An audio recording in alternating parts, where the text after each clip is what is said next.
Greetings from the city of Chicago. I'm sitting here looking at Lake Michigan right now, and Petey, are you looking at Lake Michigan?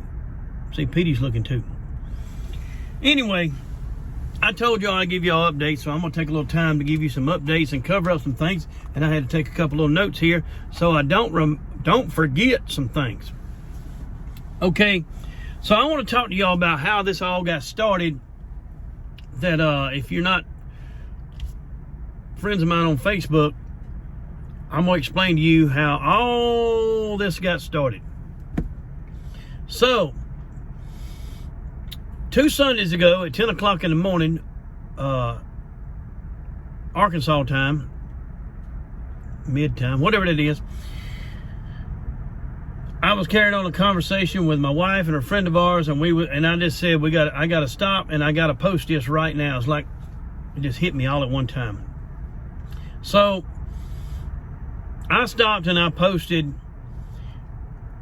if your pastors are talking about your Facebook posts from the pulpit, you're doing something right, good or bad. I left it at that. I never called nobody out. I never tagged anybody. And I do have a few friends that are pastors. I had no clue what's going to take place. But I have said a few things that I don't agree with on a few different things. But anyway, it ain't no argument stuff. I just see it a different way. So about an hour and a half later, I had left, went to town, and then I noticed that I had a comment on it, and it says, I think your pastor has called you out on flat earth. I hadn't seen nothing. I hadn't listened. Here's my deal is, I got so many people preaching that I know personally on Sunday that I don't even attempt to watch one of them. I just had to go watch it later on that evening. So, that being said, then I started getting phone calls and text messages that Greg Locke had just called out flat earth, and basically me, because I'm the one that put up the 10 grand over 2 years ago. Still got it. Think about that. So anyway, and I can't tell you how many people that has found truth for that 10 grand, that has went down that rabbit hole that I didn't even know that they did, and then they realize, well, I know why he put up the 10 grand now, because you can't prove him wrong.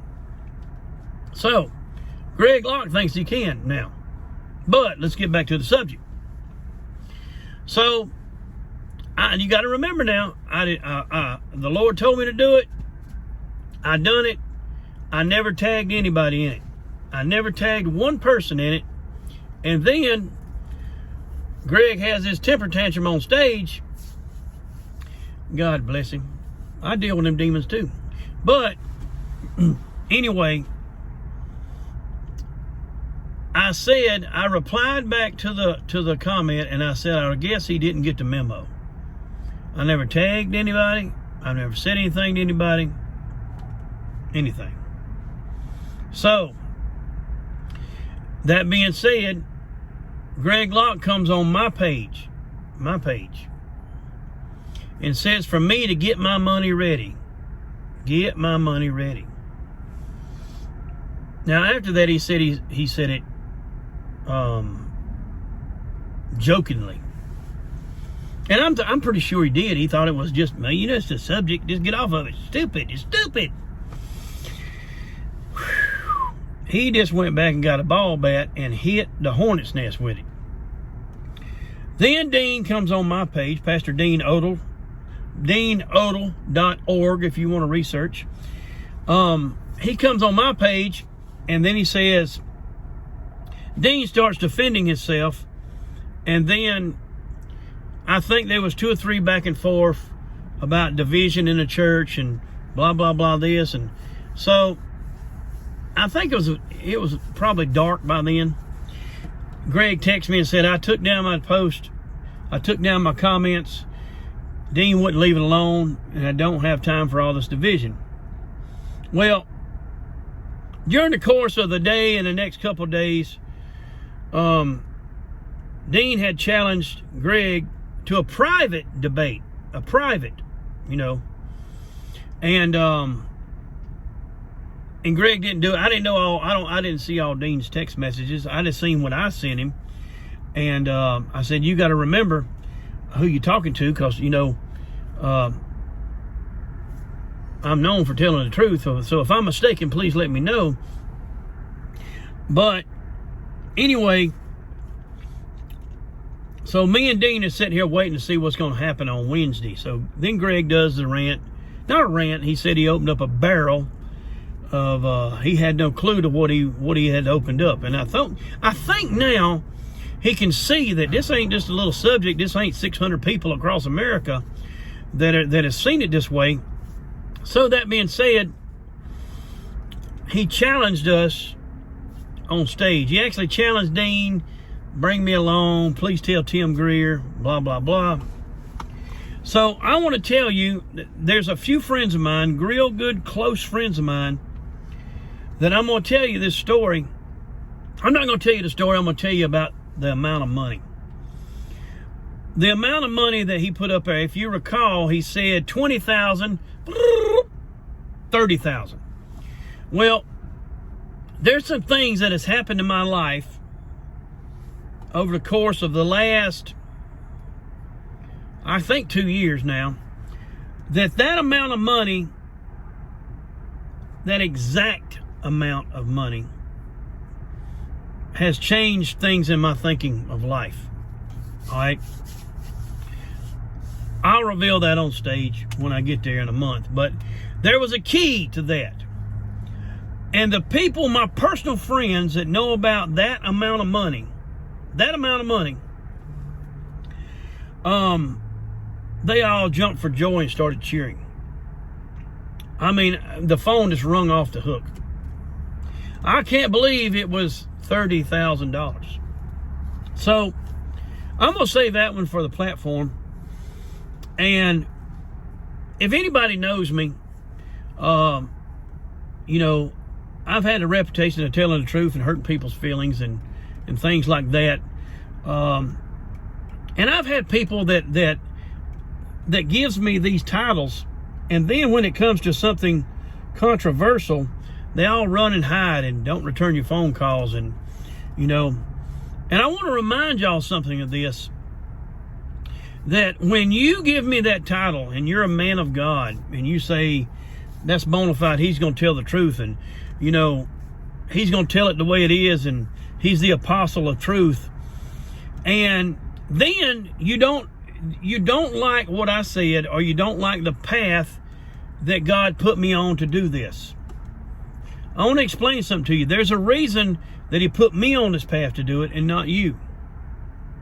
So you can't give me this reputation of telling the truth and bringing truth out, and then when I bring something out that is controversial, or I look at something you may have done, everybody loves truth until you look in their closet. You can't give me these titles and then say, I don't have nothing to do with that. That's wrong. He must be mistaken. That makes you a liar, not me, because you can't name anything in our history that I've told you that hadn't come true, or you see it happening.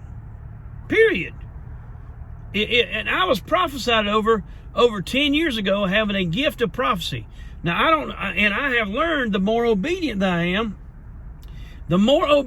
I am, this gift gets to coming quicker and quicker. I'm just letting y'all know that I didn't ask for it, but I do know if I do something the Lord tells me, then immediately he will reward me. And that's a whole different story, but I just want y'all to know that I'm being obedient to what the Lord tells me. And if I'm wrong, I will repent. But I would never send anybody down a path that of deception. And I think the biggest thing, the reason that the Lord picked me to do this is because I was not indoctrinated. You understand? I was the kid that everybody made fun of in school because I was asleep. I failed every grade. I went to summer school every year. In the 4th grade, they gave me a IQ test, and I had the highest IQ in the school. In the school, not the class, the school. And the teachers couldn't figure it out. Well, the Lord kept me sleeping through this whole education deal, so I didn't get indoctrinated. But I will share one thing with you that I didn't realize.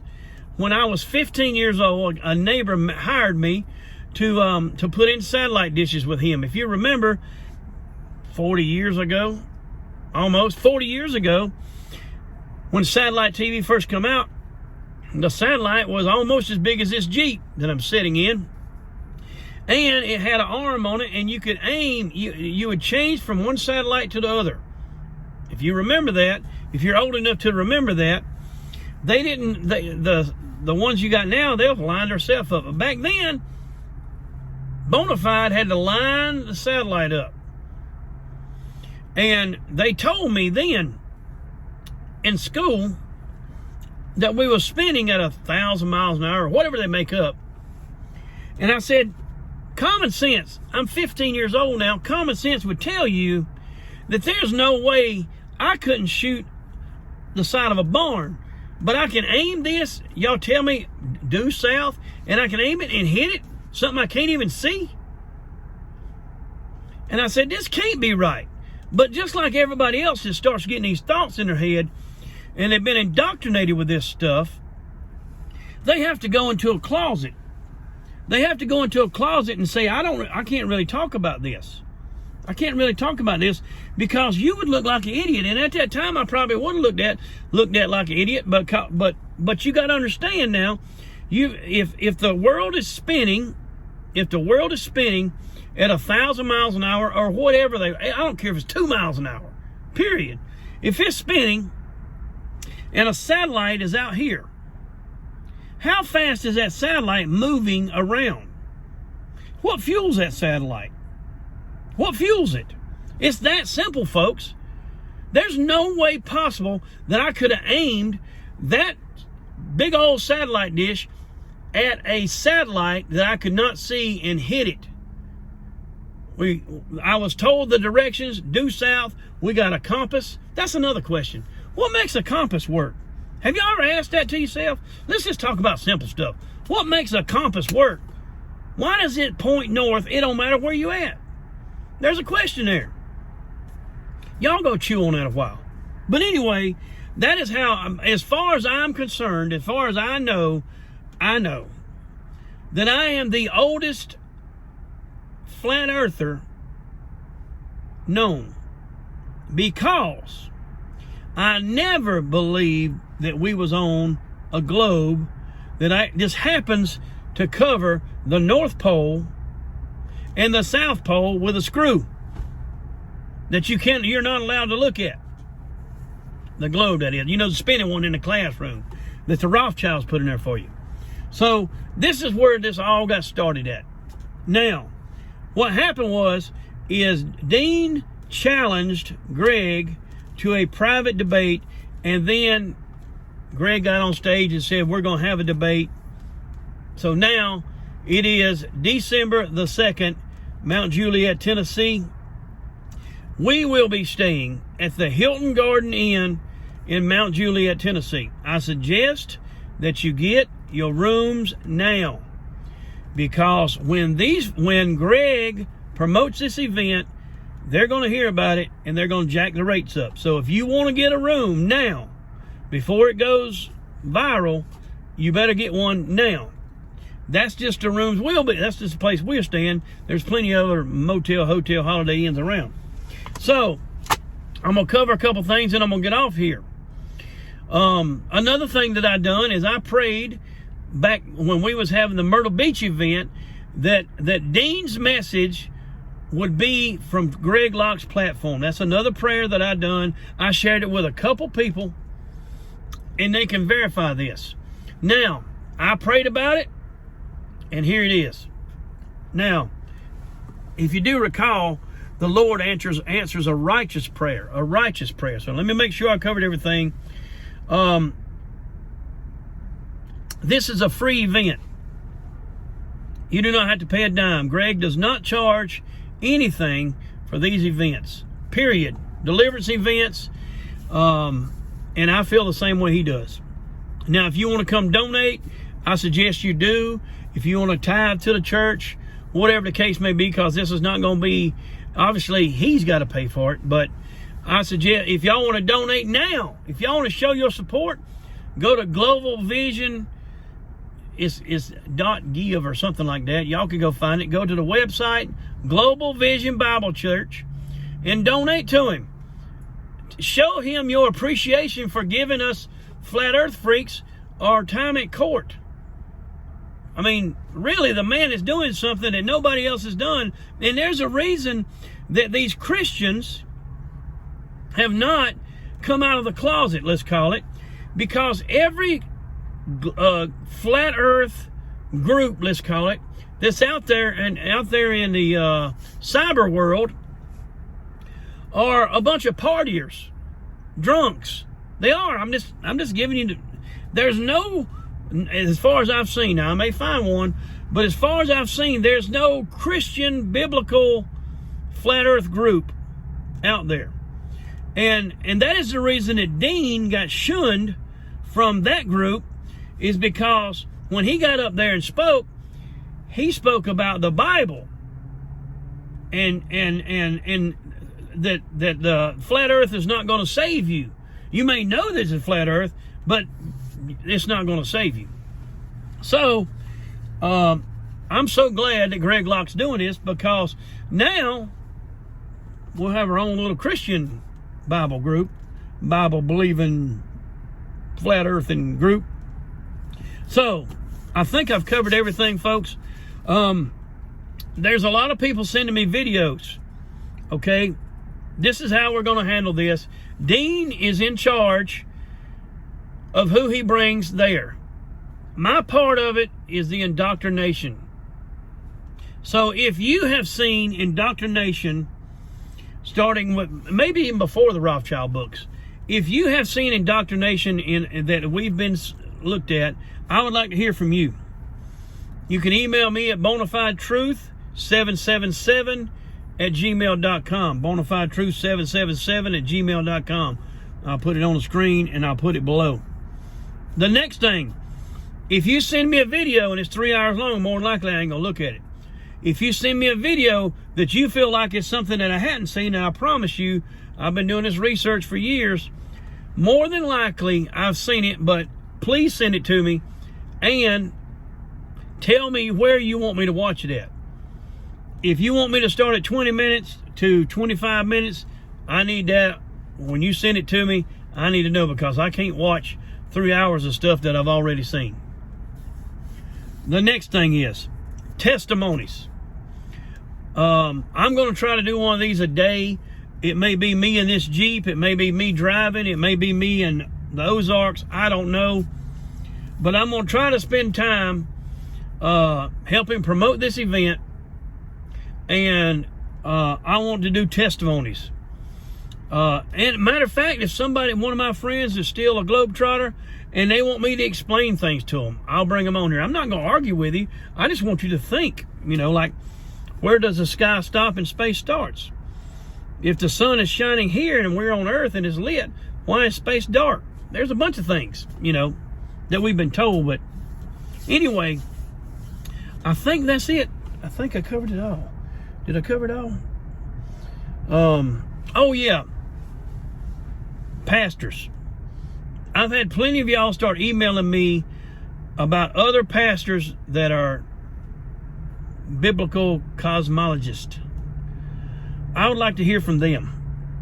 I would like to hear their testimony, how they got started and how it's changed their church. There's a good bit of them out here. Y'all have done sent me a bunch of videos, but if you have sent me that video, please let them know. Let them see this video and let them know that I would like to get in touch with them. And this is my email address, and I would like to do an interview with them. Is that all, folks? Is that all? Folks, y'all are part of the Great Awakening. It started with deliverance. And after you go through deliverance, you start seeking truth. This is the next step, folks. After deliverance, you get out of the pew, you get off the couch, and you get on the playing field. You get on the playing field, and you start seeking truth. You're seeing, what can I do to be obedient? What has been covered up? And it's natural. It's going to come. I'm telling you right now, it's going to come. And I never would have thought in a million years, get it? I never would have thought that this old uneducated felon redneck would have any part of it. But I will tell you one thing, that's exactly what Jesus picked as disciples, is the ones that didn't mind being made fun of. All right, folks, I'm going to post all the details. We don't have the time, we have the date. We don't have the time, we have the date. So y'all be nice to Greg. He has given us opportunity. Tell him you love him and say thank you for the opportunity for us to have our day in court. Y'all have a blessed day.